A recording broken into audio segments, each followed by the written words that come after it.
Hello everyone.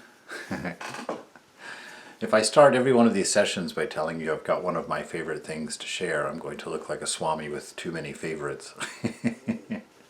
But at the risk of being a Swami with too many preferences, I want to share with you today a verse from the New Testament in the Bible, actually. It's one of those beautiful verses that I know of, and one of the most helpful to me in developing my spiritual life and growing. Most people will have heard it at least once, especially if you're around the Vedanta Society here, since I've shared it quite a few times. If you're out and about, maybe not.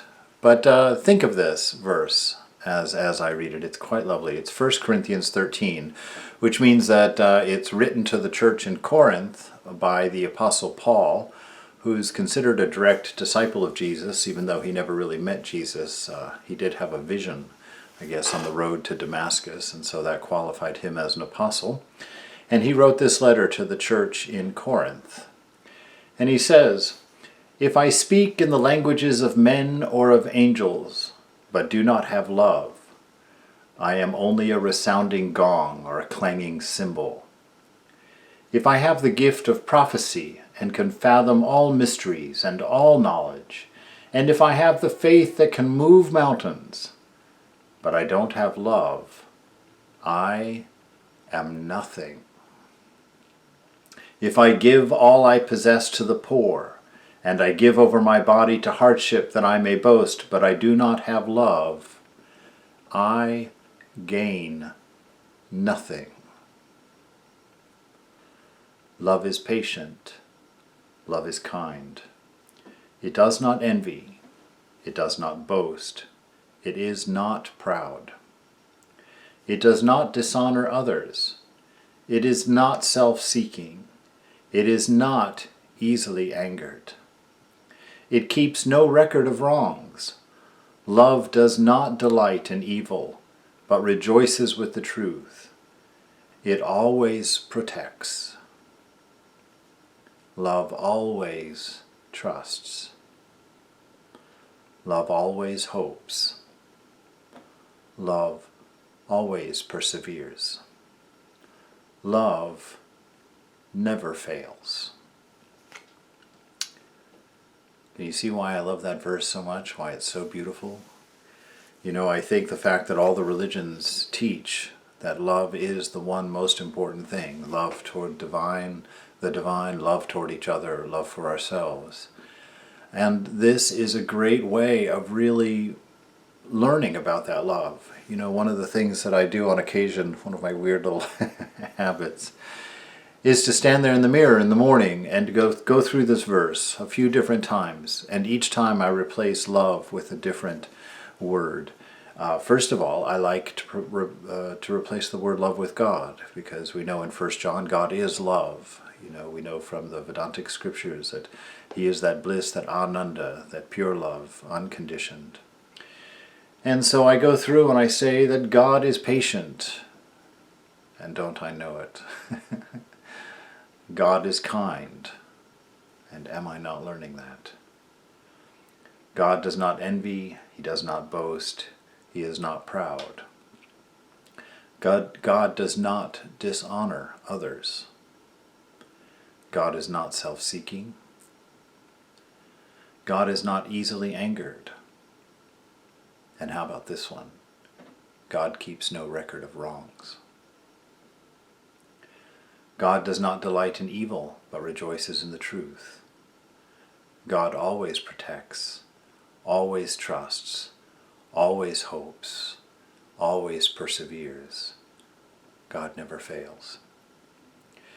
Now, I don't know how everybody feels about the ideas of God. It seems to be a sensitive thing these days. So, you know, even in the Vedantic ideal that there is one without a second who is manifested as all of us, you can go through and put your own name in here in the morning. When you think about your day, you think, I am patient, I am kind, I do not envy, I do not boast, I am not proud, I do not dishonor others, I am not self-seeking, I am not easily angered, I keep no record of wrongs, I do not delight in evil, but I rejoice with the truth. I always protect. I always trust. I always hope. I always persevere. I never fail. Wouldn't that be the person to meet? That's who you would meet if you met a Buddha or a Jesus or a Ramakrishna, or a Chaitanya or a Rama or a Krishna or any of our ideals that we as manifestations of the One have come up with, have recognized. And as in a reminder of what we spoke about yesterday, our inner attitude toward ourselves should also be this way. That inner voice, our inner dialogue with ourselves, should meet this test if we are to love ourselves. That I am always patient with myself. I am always kind with myself. I don't envy and I don't boast. I'm not proud. In my mind, I don't dishonor others. There's a tough one. I don't dishonor others in my mind. My mind is not self-seeking. My mind is not easily angered. I don't get angry with myself easily. I keep no record of my wrongs. Of course, that means keeping no record of your rights too. But it's, that's a difficult one. We definitely have a mental balance sheet that we hold for ourselves, which can be helpful if it's held with love behind it. That's the whole message of this. In that first part up there where he says, if I speak in the languages of gods or of angels or of men, but I don't have love, I'm just a sounding gong, I'm a ringing bell, I make no sense, I have nothing to say. If you are not a person committed and based on love, you have nothing to teach. If you're in the spiritual zone, if you're in the spiritual world, you can teach mathematics and calculus all you want. And be great at that. But if you're a spiritual person trying to live a spiritual life and you don't have love at the center of your life, it's nothing. I look at what's happening in the world today, especially politically in this country. It just seems that people, the spiritual people, the religious people, can't wait to dishonor others. No, I'm not going to make you a wedding cake. No, you can't adopt children. No, you can't be a part of our church. These different judgments that are just rife in the world today. That we need to look at this and understand that love has to be the first thing in our heart at all times. All times. If I have the gift of prophecy and I can fathom all the mysteries and have all the knowledge in the world, if I can tell you all kinds of stuff, but I don't do it because of love, I gain nothing, it says. It says if you have all the faith that's so great that it can even move mountains, that's some pretty severe faith right there.